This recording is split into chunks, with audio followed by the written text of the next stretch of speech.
اللهم صل على سيدنا محمد یا رب صل وسلم.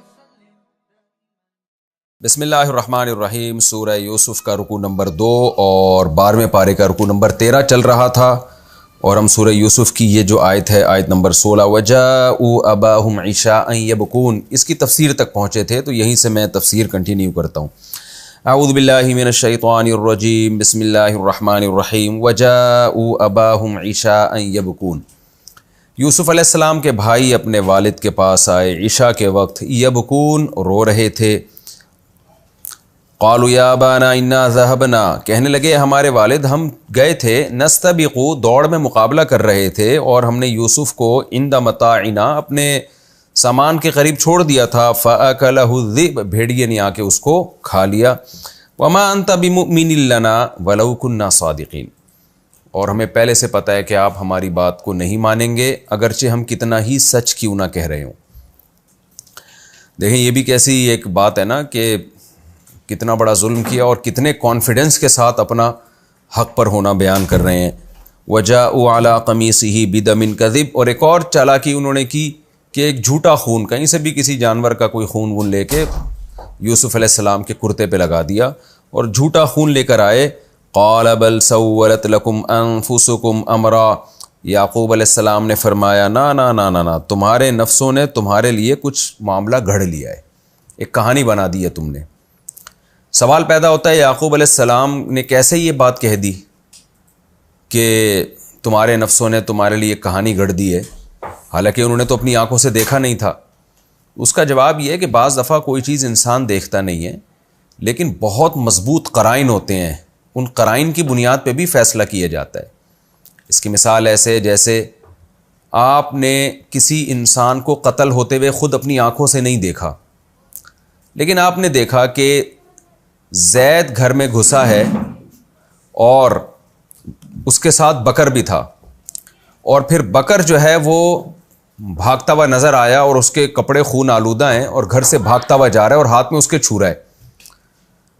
تو تمام فقہاء کا اتفاق ہے کہ آپ یہ گواہی دے سکتے ہیں کہ بکر نے زید کو قتل کیا ہے، اس لیے کہ چھورا بھی اس کے ہاتھ میں ہے اور خون بھی اس کے ہاتھ میں، اور اس کا بھاگنا، یہ سارے مضبوط قرائن ہیں اس بات کے کہ اس کے علاوہ اور کون قاتل ہو سکتا ہے، اور 2 بندے ہی گھر میں تھے، تیسرا کوئی تھا نہیں. تو گواہی جیسے مشاہدے پر دی جاتی ہے اپنی آنکھوں سے دیکھ کے اسی طرح بہت شدید اور مضبوط قرائن جب کسی چیز کے ہوتے ہیں تو بھی انسان کے لیے گواہی دینا جائز ہے، لیکن ہوائی باتیں نہ ہوں، توہم پرستی نہ ہو، وہمی نہ ہو، بدگمانیاں نہ ہو، بہت مضبوط قرائن ہو. تو یعقوب علیہ السلام بہت طویل عرصے سے دیکھ رہے تھے کہ یہ کیسے بھائیوں کے ساتھ، یوسف کے ساتھ یہ ان کا حسد کا معاملہ ہے، بہت عرصے سے نوٹ کر رہے تھے، اور ان کو یہ خطرہ بھی تھا کہ مجھے غم ہے کہ تم یوسف کو تفریح کے لیے لے کے جاؤ گے اور کہیں بھیڑیا اس کو کھا نہ لے.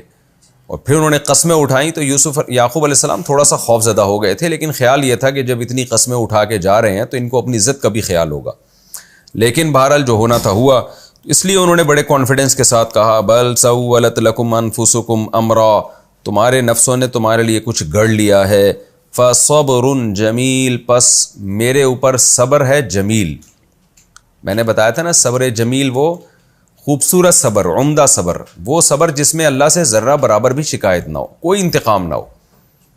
تو یعقوب علیہ السلام نے یہ کیوں کہا؟ اس لیے کہ ان کے پاس اس کے علاوہ کوئی آپشن ہی نہیں تھا. کیا کر لیتے، بیٹے ہیں اپنے، اور پھر کوئی گواہ بھی نہیں ہے، کوئی ثبوت بھی نہیں ہے جو پیش کیا جا سکے، تو غم سہنے کے علاوہ ان کے پاس کوئی راستہ نہیں تھا. پھر کہنے لگے واللہ المستعان، اللہ ہی ہے جس سے مدد طلب کی جائے، علی ما تصفون، ان باتوں پر جو تم بیان کر رہے ہو، جو تم نے غم مجھے بس سنایا ہے، اس میں اللہ ہی سے مدد طلب کروں گا. علمی نکات میں انشاءاللہ میں اس کا تجزیہ کروں گا.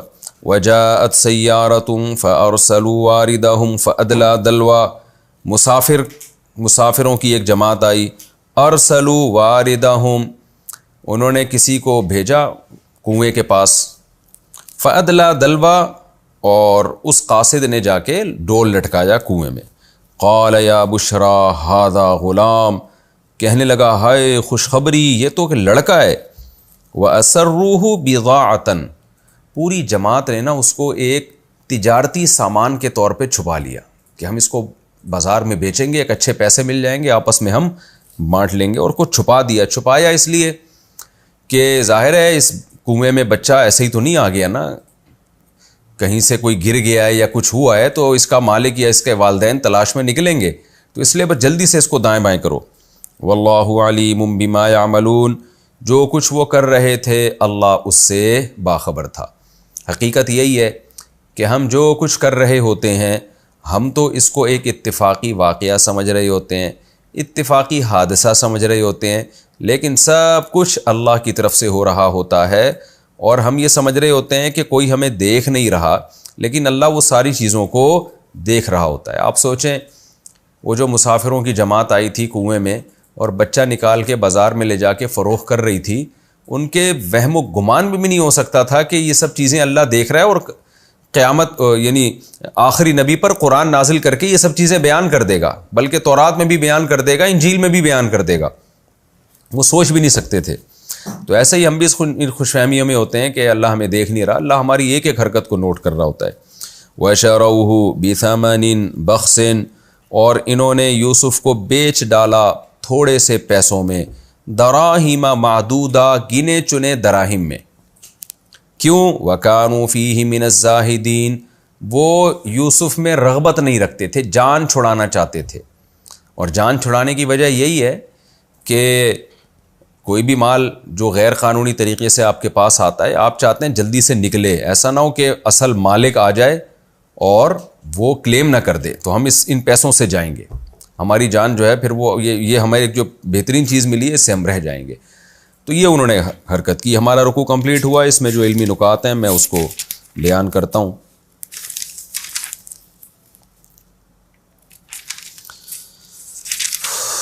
لقد کان فی یوسف و اخوتہ آیات للسائلین، اللہ نے یہاں سے سورہ یوسف کے دوسرے رکوع کا آغاز کیا۔ پہلی بات کہ اللہ نے بتا دیا یوسف اور اس کے بھائیوں میں بہت ساری نشانیاں ہیں، بہت ساری باتیں ہیں، بہت ساری عبرت کی باتیں ہیں، تو ہم ان عبرت کی باتوں کو انشاءاللہ سیکھنے کی کوشش کریں گے، کیونکہ اللہ نے تمہید کے طور پہ بیان کر دیا کہ اس کو واقعے کے طور پہ نہ لینا، بلکہ اس میں بہت سارے اسباق ہیں۔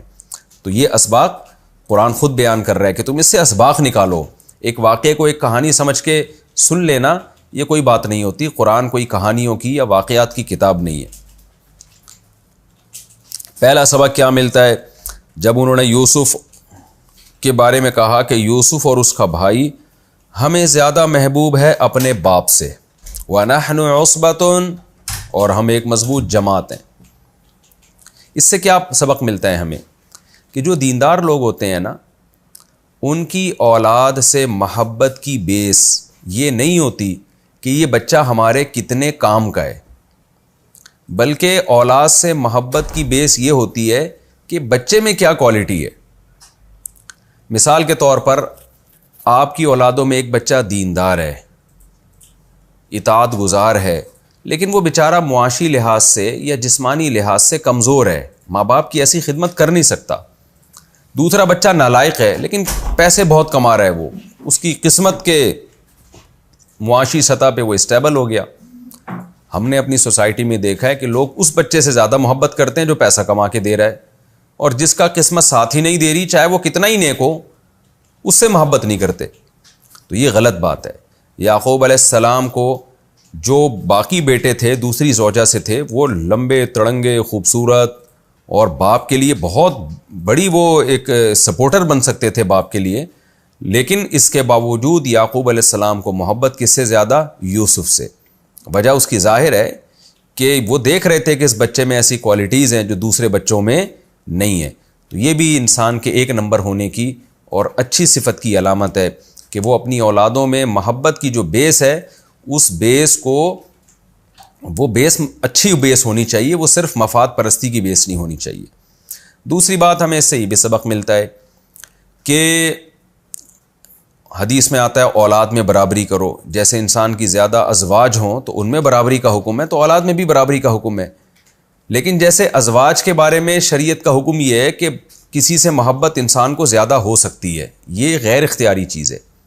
جیسے نبی صلی اللہ علیہ وسلم اپنی 9 بیویوں میں عدل کرتے، لیکن آپ کو جو محبت حضرت عائشہ سے تھی وہ دوسری ازواج سے نہیں تھی، اور آپ اس بارے میں فرماتے کہ اللہ یہ یعنی اس میں مجھے ملامت نہ کرے. روایت اگرچہ کمزور ہے سند کے لحاظ سے، لیکن اتنی بات تو ثابت ہے کہ نبی صلی اللہ علیہ وسلم کو حضرت عائشہ سے محبت، ان کے اندر جو صفات تھیں، جو ان کی ذہانت تھی اور جو علمی ایک صلاحیت تھی اور ایک فقہی بصیرت تھی، اور حضرت ابو بکر کی بیٹی ہونے کی وجہ سے بھی آپ صلی اللہ علیہ وسلم ان سے جو محبت کرتے، وہ دوسری ازواج کو وہ محبت ان کے حصے میں نہیں آئی.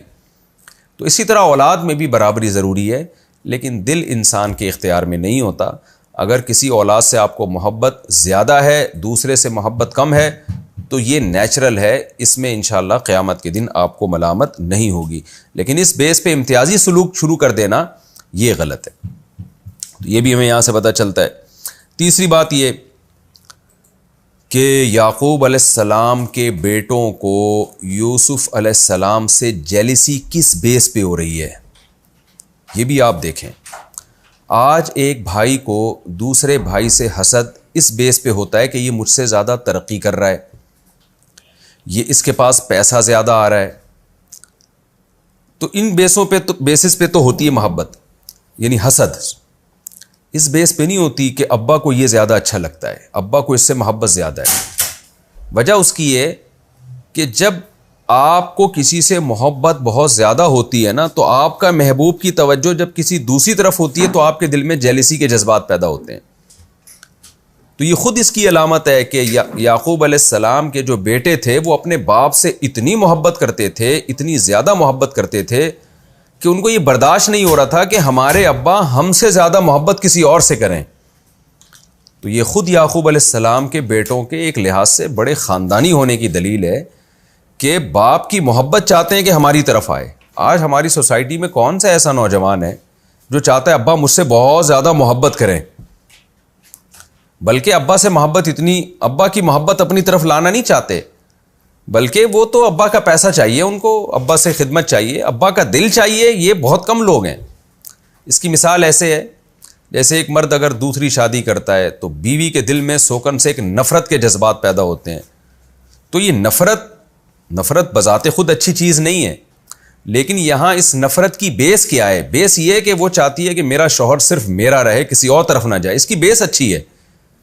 یہی وجہ ہے کہ حضرت عائشہ رضی اللہ تعالی عنہا جب پیغمبر صلی اللہ علیہ وسلم نئی شادی کرتے تھے تو امی عائشہ رضی اللہ تعالی عنہا کو خوشی نہیں ہوتی تھی اس پہ، بلکہ امی عائشہ کے سامنے آپ صلی اللہ علیہ وسلم کسی زوجہ کی تعریف بھی کرتے نا تو امی عائشہ کو بڑا غضب آتا تھا. مشہور حدیث ہے نا، صحیح حدیث ہے، حضرت خدیجہ رضی اللہ تعالی عنہا کی حضرت نبی صلی اللہ علیہ وسلم نے حضرت امی عائشہ کے سامنے تعریف کی تو امی عائشہ کو غضب آیا اور انہوں نے کہا یا رسول اللہ، اللہ نے آپ کو جوان عورتیں نکاح میں دے دیں، آپ کیوں اس بڑھیا کو یاد کرتے ہیں جس کے جبڑے سرخ ہو چکے تھے؟ تو غضب آیا نا حضرت عائشہ کو.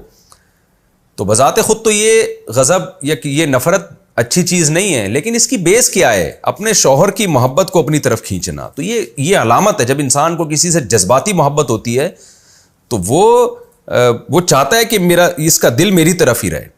تو عورت کے لیے اپنے شوہر سے جذباتی محبت ہونا اچھی بات ہے، تو بیٹوں کے لیے اپنے باپ کے لیے یہ محبت کے جذبات، یہ بذات خود بہت اچھی چیز ہے.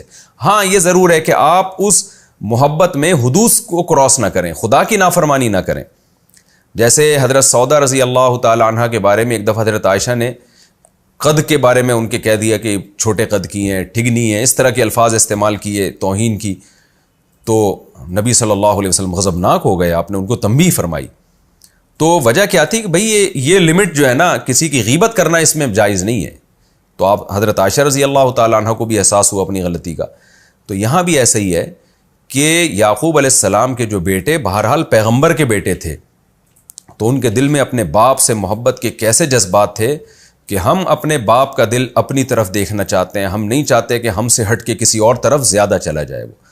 تو یہ بھی ایک جرم تو کیا انہوں نے، اب بھائی کو کنویں میں ڈال دیا، اور بہت بڑا جرم. اس جرم کو تو ظاہر ہے قرآن بھی جرم کہہ رہا ہے اور بعد میں انہوں نے بھی توبہ استغفار کی. لیکن اس جرم کی بیس کیا ہے؟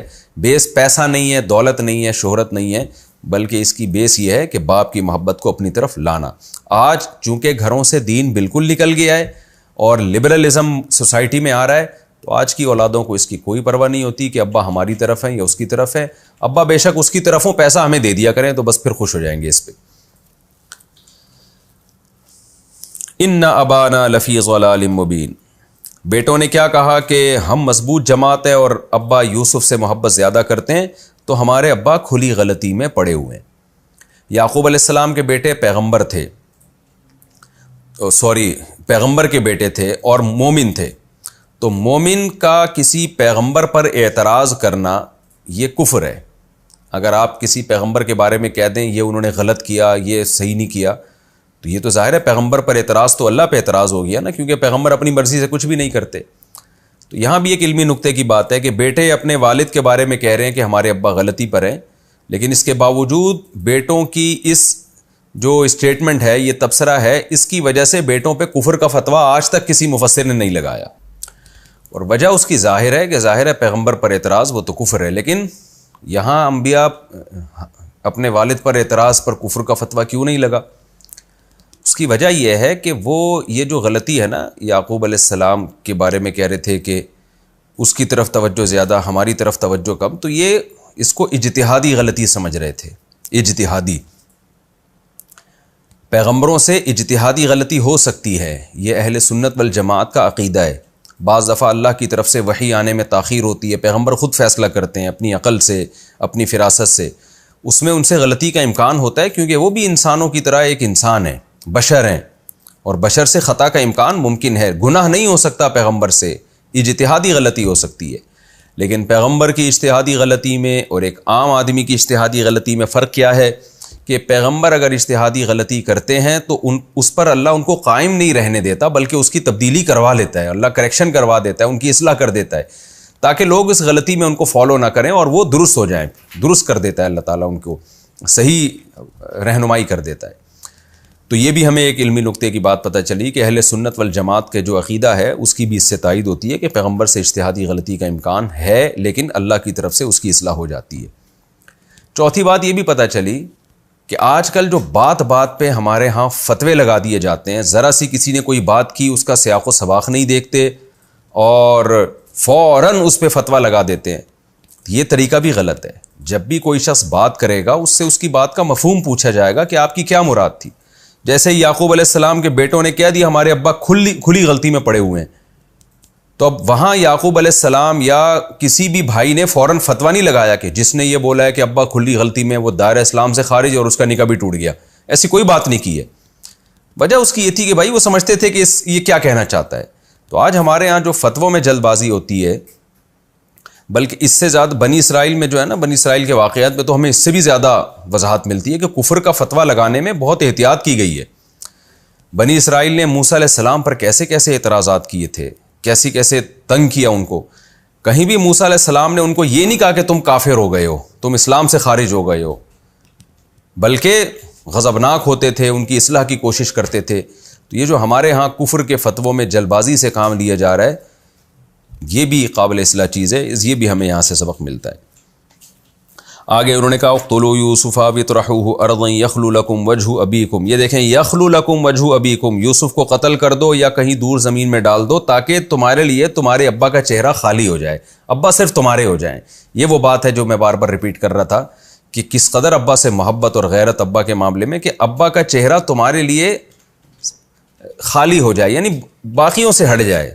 دل چاہیے تھا انہیں ابا کا، اور آج دل نہیں چاہیے، آج ابا کی جیب چاہیے لوگوں کو۔ وَتَكُونُوا مِن بَعْدِهِ قَوْمًا صَالِحِينَ، اس میں علمی نقطے کی بات ہے کہ جب بھی کوئی انسان گناہ کرتا ہے نا، یہی سوچ کے کر رہا ہوتا ہے کہ میں بعد میں توبہ کر لوں گا۔ کافر یا وہ لبرل لوگ جو نام نہاد مسلمان ہیں، حقیقت میں مسلم نہیں ہیں، وہ تو گناہ کرتے رہتے ہیں کہ کوئی توبہ وبہ نہیں، بس یہ تو مولویوں کی بنائی ہوئی باتیں۔ لیکن مسلمان جو گناہ کرتا ہے تو وہ کیا سوچ کے کرتا ہے کہ میں بعد میں توبہ کر لوں گا۔ تو یہ جذبہ جو ہے، جو بڑا غلط جذبہ ہے، یہ بڑے بڑے گناہوں کا ارتکاب کروا دیتا ہے انسان سے۔ آج جتنے بھی لوگ گناہ کرتے ہیں، جو دیندار ہیں، گناہ سے پہلے کیا سوچتے ہیں؟ یار توبہ کا دروازہ تو قیامت تک کے لیے کھلا ہوا ہے، یہی سوچ کے بڑے بڑے جرائم ہو جاتے ہیں۔ تو یعقوب علیہ السلام کے بیٹوں نے بھی جرم کو ہلکا کر دیا، وہ مانتے تھے کہ قیامت ہے، آخرت میں حساب دینا ہوگا۔ جب ظاہر ہے ان کا آپس میں بیٹھ کے مشورہ ہوا ہوگا نا کہ ہم یوسف کو قتل کر دیں یا زمین میں کہیں دور دراز پھینک دیں، تو اپنے بھائی پر ظلم کا قیامت کے دن کیا جواب دو گے؟ تو سب کا یہی مشورہ ہوا، توبہ کر لیں گے اللہ سے۔ تو آج بھی بڑے بڑے جرائم دنیا میں اسی بیس پہ ہو رہے ہیں۔ ہو سکتا ہے کوئی کہے کہ دیکھو انہوں نے اتنا بڑا جرم کیا، بعد میں توبہ کی، گناہ معاف ہو گیا نا، آگے سورت سے ہمیں پتہ چلتا ہے، تو ہم بھی جرم کر کے توبہ کر لیں، معاف ہو جائے گا۔ دیکھیں یعقوب علیہ السلام کے جو بیٹے تھے نا، ان کو تو توبہ کی مہلت مل گئی، اور ایسے واقعات ہو گئے کہ اللہ نے یوسف علیہ السلام کو زمین کا بادشاہ بنا کے بھائیوں سے ملوا دیا۔ یہ ایک قدرت کی طرف سے ان کے ساتھ اچھا معاملہ ہو گیا، اس میں حکمتیں تھیں، نارملی ایسا ہوتا نہیں ہے، یہ تو ان کے ساتھ ہو گیا نا۔ نارملی تو ایسا ہی ہوتا ہے، کوئی اپنے بھائی کو کنویں میں ڈال کے آ جائے تو بس آ جائے، وہ بھائی غائب، اب قیامت تک نہیں ملے گا اپنے باپ سے، تو پھر کہاں توبہ کی توفیق ملتی ہے۔ اور توبہ تو نام ہے اس چیز کا کہ ایک پچھلے پر ندامت، اور اس وقت اس گناہ کو چھوڑ دے اور آئندہ نہ کرنے کا عزم۔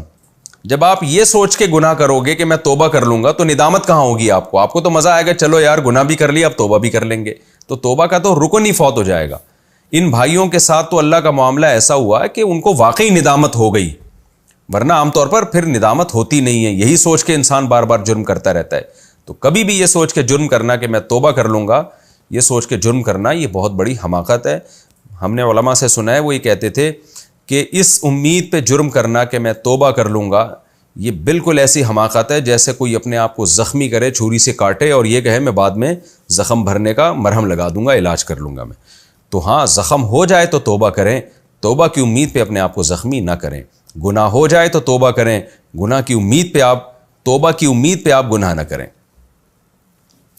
قال قائل منهم لا تقتلوا يوسف والقوه في غيابة الجب يلتقطه بعض السيارة ان كنتم فاعلين قالوا يا ابانا ما لك لا تأمنا على يوسف وانا له لناصحون۔ اب دیکھیں، جب فیصلہ کیا کہ کنویں میں ڈال دیں گے تو ابا کے پاس آئے اور کہنے لگے آپ کو کیا ہو گیا کہ آپ یوسف کے معاملے میں ہم پر اعتماد ہی نہیں کرتے۔ یہ بھی چالاکی جب کوئی انسان کرنا چاہتا ہے، دو نمبری کرنا چاہتا ہے، تو اس کا یہ انداز ہوتا ہے کہ آپ کو کیا ہو گیا۔ حالانکہ نارملی اگر وہ یہ کر رہے ہوتے ہیں نا، تو نارملی تفریح پہ لے جانا چاہتے تو کیا کہتے ابا سے آ کے کہ ابا ہمارا کل پروگرام ہے تفریح پہ جانے کا، ہم چاہتے ہیں کہ ہمارا بھائی بھی ہمارے ساتھ چلے، اگر آپ پرمیشن دے دیں تو ٹھیک ہے، نہیں دیتے تو پھر آپ کی مرضی ہے، پھر ہم اکیلے چلے جائیں گے۔ یہ نارمل اسٹائل ہوتا ہے۔ تو نارمل آدمی اکثر دھوکے باز نہیں ہوتا۔ آپ کے پاس کوئی شخص آیا اور کہنے لگا کہ آپ میرے پاس یہ بزنس ہے، اگر آپ اس میں اتنے پیسے انویسٹ کر دیں تو مجھے امید ہے اس سے یہ پروفٹ ہوگا اور اتنے % میں آپ کو دوں گا، مجھے اللہ کی رحمت سے امید ہے، بس یہ۔ لیکن آپ کو آ کے ایک دم سبز باغ دکھانا شروع کر دے کہ یار آپ کو کیا ہو گیا یار، اب اتنا بہترین بزنس میں کر رہا ہوں، دنیا آ کے میرے قدموں میں نوٹ نچھاور کر کے جا رہی ہے، اور آپ ہیں کہ ابھی تک آپ کو مجھ پر اعتماد ہی نہیں ہے۔ یہ اسٹائل، میں نہیں کہہ رہا ایسے لوگ دھوکے باز ہوتے ہیں، قرآن سے ہمیں پتہ چلتا ہے کہ ایسے لوگوں سے ہوشیار رہنا چاہیے۔ کیوں؟ یوسف علیہ السلام کے بیٹوں کا کوئی دھوکہ دینے کا پروگرام تھا نا، تو نارمل انداز میں نہیں کہہ رہے ہیں کہ یوسف کو بھیج دیں، بہت زیادہ محبت کا اظہار کر رہے ہیں اور ابا پہ بھی اعتراض کر رہے ہیں، آپ کو ہو کیا گیا کہ آپ اعتماد ہی نہیں کرتے ہم پہ، اور پھر آگے بھی قسمیں اٹھا کے کہہ رہے ہیں کہ وَنَحْنُ عُصْبَةٌ إِنَّا إِذًا لَخَاسِرُونَ، ہم تو طاقتور جماعت، اور ہمارے ہوتے ہوئے ہمارے بھائی کو اگر کوئی کچھ بھیڑیا کھا لے ہم تو برباد ہیں، پھر تو ہمارے تو زندہ رہنے کا کوئی فائدہ ہی نہیں ہے۔ اس طرح کی جو ڈائلاگ مارتے ہیں نا لوگ، میں نہیں کہہ رہا 100% سارے اس میں فراڈی ہوتے ہیں، لیکن ایسے لوگوں سے ہمیں ہوشیار رہنا چاہیے۔ جیسے میں بتاتا ہوں نا، کوئی مجھ سے آ کے عقیدت کا اظہار کرے، نارمل محبت کا اظہار کرے، میں بہت خوش ہوتا ہوں، لیکن بعض کیا کرتے ہیں، وہ آتے ہیں دسترخوان پہ میرا گلاس تلاش کرنا شروع کر دیتے ہیں کہ مفتی صاحب نے کس گلاس میں پانی پیا تھا۔ ایسے لوگوں سے نا میں ڈر جاتا ہوں کہ یہ خیر کوئی بہت بڑا کوئی ڈرامے باز نہ ہو، اور عموماً ایسے لوگ ڈرامے باز نکلتے بھی ہیں۔ تو کوئی بہت زیادہ عقیدت کا اظہار کر رہا ہے، کوئی عام نارمل اس سے ہٹ کے کوئی آپ کے ساتھ رویہ رکھ رہا ہے، تو ایسے لوگوں سے ہوشیار ہو جانا چاہیے۔ مولانا شرف علی تھانوی رحمۃ اللہ علیہ نے کسی مرید کو دیکھا کہ وہ سب کے چپل سیدھے کر رہا ہے مسجد کے باہر، نمازیوں کے نا سب کے چپل، ایک تو ہوتا ہے نا کسی استاذ کے جوتے سیدھے کر دیے سارے نمازیوں کے، تو انہوں نے اس کو ہٹا دیا، بولے بھائی یہ کام نہیں کرو، یہ تو تواضع میں جو ہے نا حد سے تجاوز کرنا یہ ٹھیک نہیں ہے، یہ ایک قسم کا تکبر میں چینج ہو جاتی ہے، ریاکاری میں چینج ہو جاتی ہے یہ چیز۔ تو وہاں بھی یہی ہوا۔ تو اصطلاح جب بھی کوئی اس طرح بات کیا کرے نا، بہت زیادہ اونچے باتیں کرنا شروع کر دے۔ میں نے بڑے بڑے علماء کو دیکھا ہے، جتنے اچھے علماء میں نے دیکھے ہیں وہ سارے معتدل ہوتے ہیں، ان کا تبصرہ، ان کی بات، ان کا بات چیت کا انداز وہ سارا اعتدال پر مبنی ہوتا ہے، کسی چیز میں افراط و تفریط کا شکار نہیں ہوتے۔ یہ بھی ہمیں یہاں سبق ملتا ہے. ارسلہ معنا غدا یرتع ویلعب وانا لہ لحافظون. ابا اس کو کل ہمارے ساتھ بھیج دیں، کھائے گا کھیلے گا اور ہم اس کی حفاظت کریں گے. یہ بولنے کی کیا ضرورت ہے ہم حفاظت کریں گے، وہ تو ویسے ہی کریں گے. تو یہاں بھی وہی ہے. اچھا، ایک علمی نقطے کی بات یہ جو میں نے بتا دی. اگلی بات کیا ہے کہ تفریح کے جائز ہونے کا بھی یہاں ثبوت ملتا ہے. یعقوب علیہ السلام اپنے بیٹوں کو اجازت دے رہے ہیں، جاؤ جنگل میں کھاؤ پیو گھومو پھرو، اور دوڑ کے مقابلہ بھی انہوں نے کیا وہاں جا کے. کیا یا نہیں کیا، بہرحال بولا تو نا انہوں نے. تو اگر یہ چیزیں ناجائز ہوتیں تو ابا فوراً یہ کہتے کہ میں نے تمہیں وہاں دوڑنے کے لیے بھیجا تھا، یا تم جنگل میں تفریح کے لیے جا کیوں رہے ہو.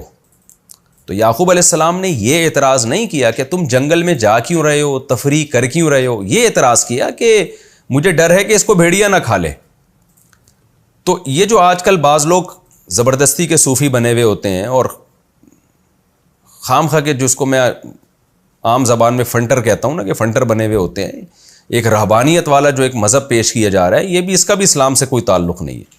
تو تفریح، ذہنی تفریح، جنگل میں جانا، کھانا پینا اور اس طرح کی جو تفریح ہے، یہ پہلے بھی انسانی صحت کے لیے ضروری تھی اور آج بھی انسانی صحت کے لیے ضروری ہے، اور اس کی ضرورت بچوں کو دوسرے لوگوں سے زیادہ ہوتی ہے.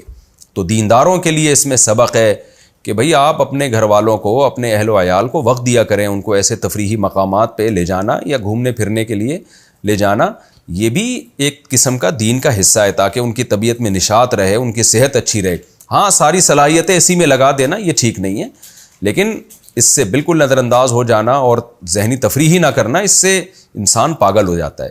اور پہلے زمانے میں اس کی ضرورت کم تھی، آج اس کی ضرورت کئی گنا بڑھ گئی ہے. پہلے زمانے میں تو کھلے کھلے گھر ہوا کرتے تھے، بڑے بڑے شہر ہوا کرتے تھے، اور شہر بھی گاؤں جیسے ہوتے تھے وہ، اور صاف ستھری ہوا ہوتی تھی.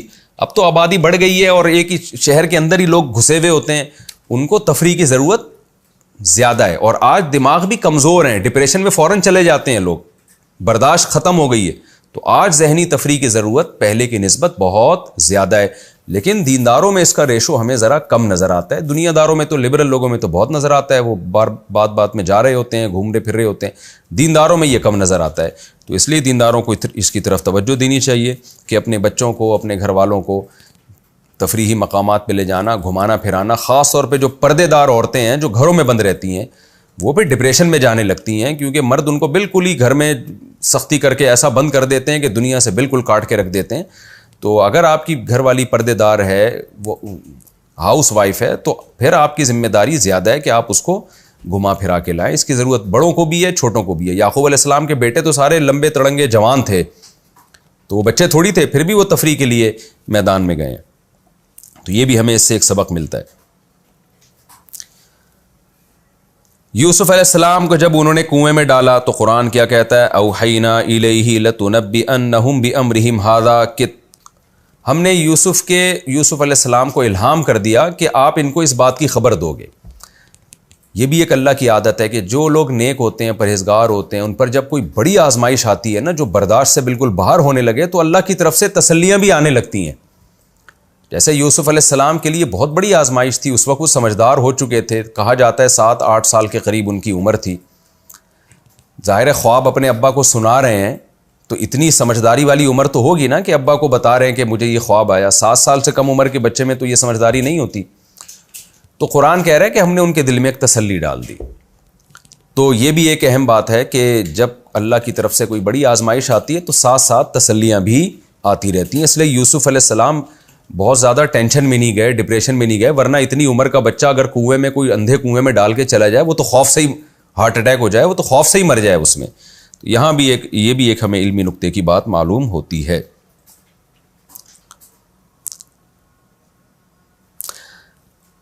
ایک اور نقطے کی بات، وَتَرَكْنَا يُوسُفَ وَجَاءُوا أَبَاهُمْ عِشَاءً يَبْكُونَ، شام کو اپنے ابا کے پاس آئے روتے ہوئے اور کہنے لگے ابا ہم گئے، ہم دوڑ کا مقابلہ کر رہے تھے، یوسف کو ہم نے اپنے سامان کے پاس چھوڑ دیا، بھیڑیے نے آ کے کھا لیا. کتنا بڑا جھوٹ، مگر روتے ہوئے. تو اس سے یہ بھی پتہ چلتا ہے کہ رونا یہ آپ کے برحق ہونے کی دلیل نہیں ہے. ایک بہت بڑے قاضی تھے حضرت عمر رضی اللہ تعالیٰ عنہ نے ان کو جج بنایا تھا. حضرت عمر کے انتقال کے بعد بھی، شہادت کے بعد بھی وہ جج بنے رہے. قاضی میرے ذہن سے ان کا نام نکل گیا، اکثر میں نے بیانات میں ان کے نام کے ساتھ ان کا واقعہ بیان کیا، لیکن ابھی قاضی شریح رحمہ اللہ تعالی. تو وہ عدالت کی کرسی پہ بیٹھے ہوئے تھے، ایک عورت روتے ہوئی آئی اور اپنے شوہر کے مظالم کو بیان کرنا شروع کر دیا. اس نے بہت رو رہی تھی، تو وہاں جو حاضرین بیٹھے ہوئے تھے ان کو اس عورت پہ بڑا ترس آیا، اور انہوں نے قاضی شریح رحمۃ اللہ علیہ سے فرمایا کہ حضرت یہ واقعی مظلوم ہے، آپ اس کی فریاد رسی کریں اور اس کے میاں کو ذرا بلائیں اور اس کو کھچائی کریں اس کی. تو قاضی شریح بڑے ذہین فتین تھے، انہوں نے کہا کہ دیکھو رونا جو ہے یہ کسی کے برحق ہونے کی دلیل نہیں ہے.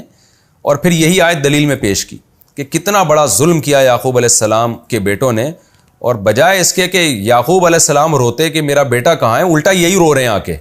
تو رونا کوئی دلیل محبت، دلیل آپ کے برحق ہونے کی دلیل نہیں ہے. تو ہمیں بھی یہاں ایسا کرنا چاہیے کہ جب بھی ہم دو پارٹیوں کی بات سنیں تو کسی کی جذبات کو نہ دیکھیں کہ کون جذباتی تقریر کرتا ہے، کون لوگوں کو رلا دیتا ہے، کون یہ کر دیتا ہے. دلائل ہی کی روشنی میں تجزیہ ہونا چاہیے. بڑے ٹھنڈے دل سے بات سنیں، اس کے بعد فیصلہ کریں کون صحیح ہے کون غلط ہے. لیکن یہ ہمارا ایک بہت بڑا المیہ ہے کہ ہم جذباتی تقریروں پہ، جذباتی باتوں پہ مر رہے ہوتے ہیں، دلائل کو ہم ویلیو نہیں دیتے. ہاں دلائل مضبوط ہوں پھر اس کے ساتھ بے شک جذبات بھی شامل ہو جائیں، پھر ٹھیک ہے. فَأَكَلَهُ الذِّئْبُ، یہاں بھی ہے ایک نکتے کی بات ہے. یعقوب علیہ السلام کے بیٹوں نے کہا کہ بھیڑیے نے کھا لیا ہے. تو یعقوب علیہ السلام نے اس خبر کی نفی اس لیے نہیں کی کہ میرے بچے کو بھیڑیا کھا ہی نہیں سکتا، بلکہ اس بیس پہ کی کہ تمہاری یہ ڈرامے بازی لگتی ہے، تم تو بہت پہلے سے ہی اس کے خلاف تھے، تم نے نا کوئی ڈرامہ کیا ہے، میری نظروں سے دور کرنے کے لیے یہ واقعہ گھڑا ہے تم نے. ہو سکتا ہے خون دیکھ کے بھی اندازہ لگا لیا ہو کہ یہ بھیڑیے کا خون نہیں لگ رہا، بہت سارے قرائن ہو سکتے ہیں. اب اس کی تفصیل تو قرآن نے بیان نہیں کی، لیکن اتنے کانفیڈنس کے ساتھ جب یعقوب علیہ السلام کہہ رہے تھے کہ تم جھوٹ بول رہے ہو، تو یقیناً اس کانفیڈنس کے پیچھے بہت مضبوط قرائن ہوں گے یعقوب علیہ السلام کی نظر میں.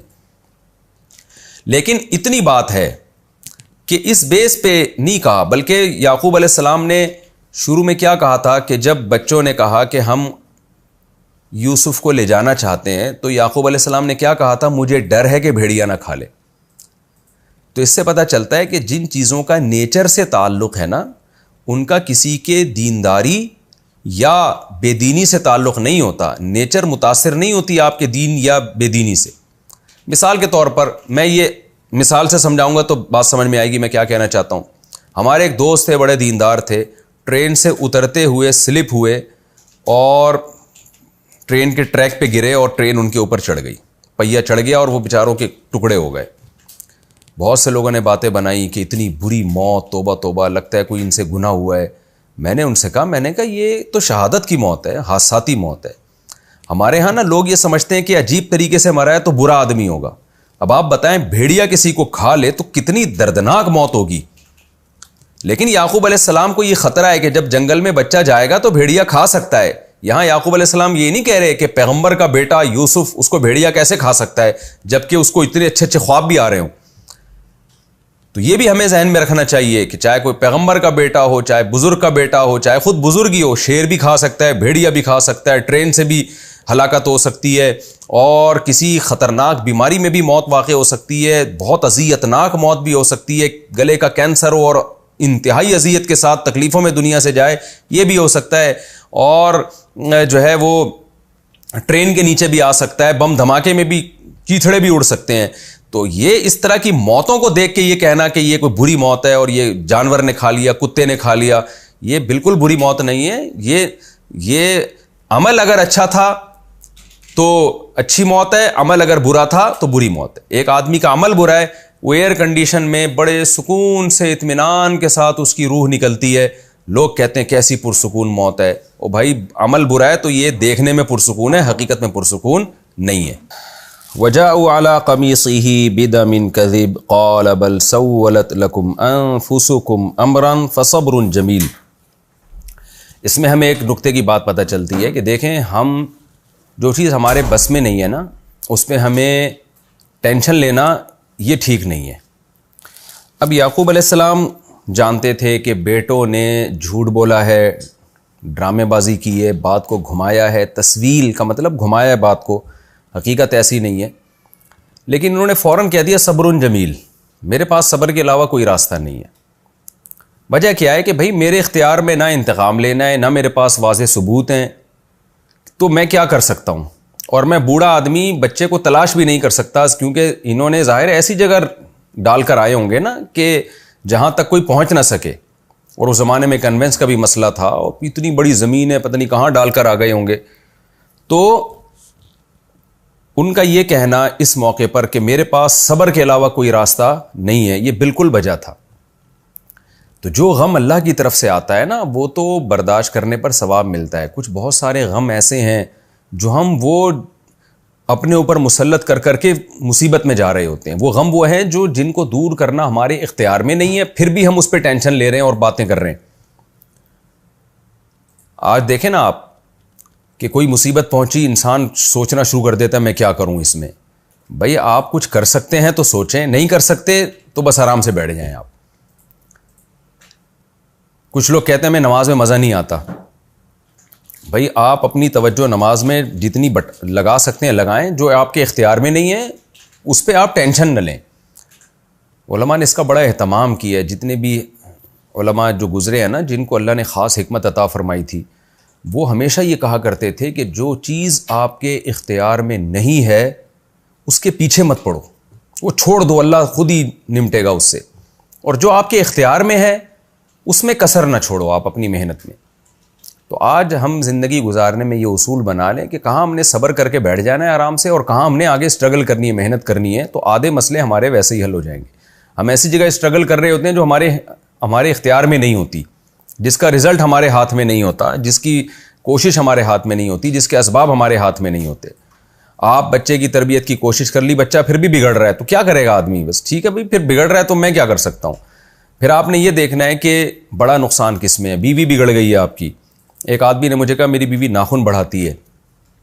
میں سمجھا کے تھک گیا کہ کاٹو اس ناخن کو, اور بہت دفعہ سمجھا دیا, وہ باز نہیں آ رہی. تو میں نے اس کہا کہ یہ ٹاپک ہی چھوڑ دو گھر میں, کیونکہ آپ بار بار اسی کو ریپیٹ کرو گے, ضد میں آئے گی, وہ ناخن بڑھا رہی اور آگے پردہ بھی اتار دے گی وہ اپنا. پھر آپ کے بس میں تھا, جو آپ کے اختیار میں تھا وہ آپ نے کر لیا.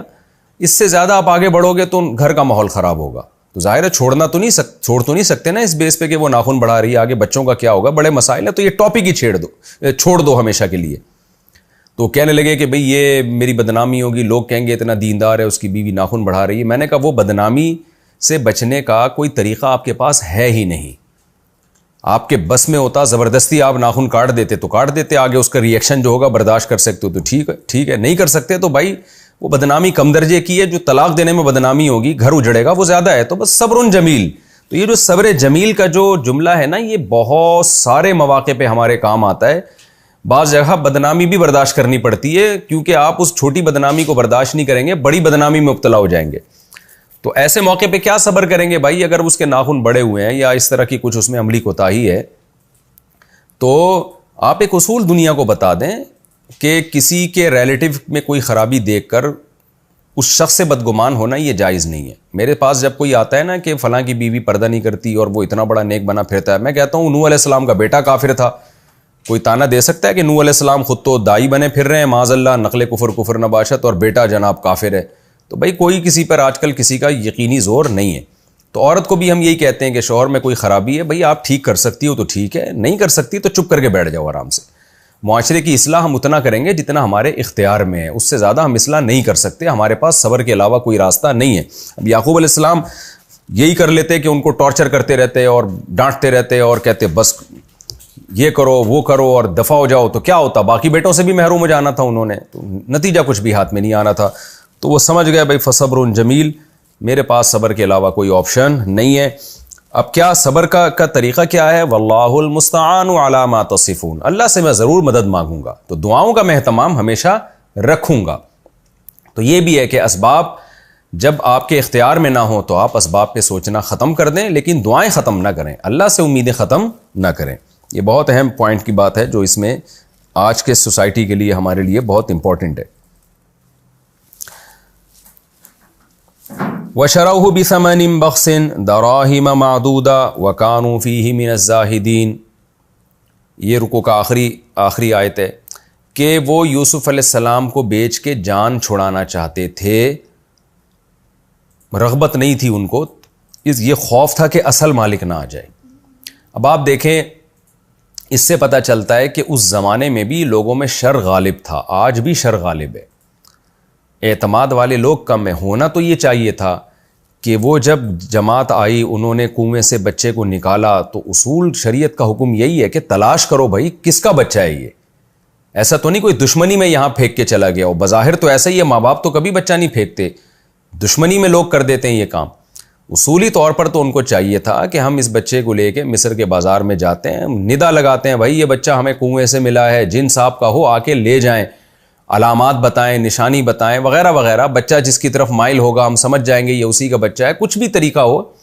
لیکن ہوتا کیا ہے ایسے موقع پہ، بھائی ابھی پیسہ کمانے کا موقع ملا ہے، جلدی سے بیچو اور اپنی ٹینشن دوسرے کو دے دو. مالک آئے گا تو اس سے پوچھے گا، ہم تو پیسے لے کے نکل جائیں گے، جیسے آج کل چوری کے مال میں ایسا ہوتا ہے. تو آج بھی زیادہ تر لوگ ایسے ہی ہیں. قرآن کہتا ہے وَإِنَّ كَثِيرًا مِّنَ الْخُلَطَاءِ لَيَبْغِي بَعْضُهُمْ عَلَى بَعْضٍ. زیادہ تر شریک جو بزنس میں آپ کے ساتھ شریک ہوتے ہیں اکثر ایک دوسرے پہ ظلم کر رہے ہوتے ہیں. تو یہ ایک افسوسناک صورتحال ہے، قرآن نے بھی ذکر کیا. اور آج بھی ایسے ہی ہے کہ گمشدہ چیز ملتی ہے، لوگ مالک تک پہنچانے کے بجائے اس کو خود رکھنے کو فوکس کرتے ہیں. میرے پاس ایک دفعہ فون آیا کہ ہمیں باقاعدہ خزانہ ملا ہے اور کروڑوں روپے کی مالیت کا خزانہ ہے، کئی سال پرانی بات ہے. تو پوچھ رہے تھے کہ یہ شرن اس کا کیا حکم ہے. میں نے بڑی ان کو شاباش دی، حوصلہ افزائی کی، ان کی شرعی حکم جو بھی تھا میں نے ان کو بتایا. میں نے کہا یہ بڑی اچھی بات ہے کہ کروڑوں روپے کا کسی کو خزانہ ملے اور وہ علماء سے پوچھ رہا ہو کہ میرے لیے شرن یہ حلال ہے یا نہیں. زیادہ تر لوگ حلال و حرام کی پرواہ کیے بغیر کھا جاتے ہیں. تو نیک لوگ الحمدللہ آج بھی موجود ہیں. تو ہمیں اس واقعے سے یہ سبق ملتا ہے، اس آیت سے خاص طور پر، کہ ہمیں اگر کوئی گمشدہ چیز ملے تو ہمیں بہرحال اس کے مالک کو تلاش کرنا چاہیے. کیسے ملتا ہے؟ کیونکہ قرآن کہہ رہا ہے واللہ علیم بما یعملون. وہ تو سمجھ رہے تھے ایک بڑا زبردست پیسہ کمانے کا موقع آ گیا، ان کو یہ نہیں پتا تھا کہ تم جو کچھ کر رہے ہو اللہ جانتا ہے، اور ایسا جانتا ہے کہ تورات اور انجیل میں اللہ بیان کرے گا، سب پتہ ہے. اب دیکھو بھگت رہے ہوں گے نا وہ قیامت کے دن. وہ تو سمجھ رہے تھے ہم نے پیسہ کما لیا، ان کو کیا پتا کہ ایک پیغمبر کو تم بازار میں فروخت کر کے آئے ہو. اگر وہ یوسف علیہ السلام کو اس وقت ان کے باپ تک پہنچانے کی کوشش کرتے، اللہ کی نظر میں کتنا بڑا مقام ان کا ہو جاتا کہ ایک بیٹے کو باپ سے ملانے کی انہوں نے کوشش کی ہے. تو یہ بھی ہمیں ایک سبق ملتا ہے اس سے. ہمارا یہ رکوع کمپلیٹ ہو گیا. انشاءاللہ اگلے ایپیسوڈ میں سورہ یوسف کا رکوع نمبر 3 شروع کروں گا اور 12ویں پارے کا رکوع نمبر 14 شروع کروں گا انشاءاللہ میں. اللہ تعالی ہمیں سمجھنے کی اور عمل کرنے کی توفیق عطا فرمائے. تو رکوع نمبر 3 اور 13 انشاءاللہ یہ ہم اگلے ایپیسوڈ میں سٹارٹ کریں گے. وما علینا الا البلاغ.